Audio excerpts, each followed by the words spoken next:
saya juga telah diberi taklimat oleh pihak bernama yang merupakan penyelaras media, dan untuk sidang kemuncak ASEAN ini kita telah mendapat pendaftaran lebih daripada 1,200 rakan-rakan media, yang mana lebih 370 adalah dari kalangan media antarabangsa. Ini adalah jumlah penyertaan yang tinggi dan menunjukkan bahawa sidang kemuncak ASEAN, sidang kemuncak ASEAN GCC dan juga sidang kemuncak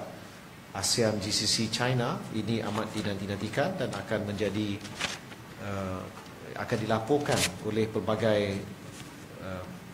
agensi berita di pelbagai negara.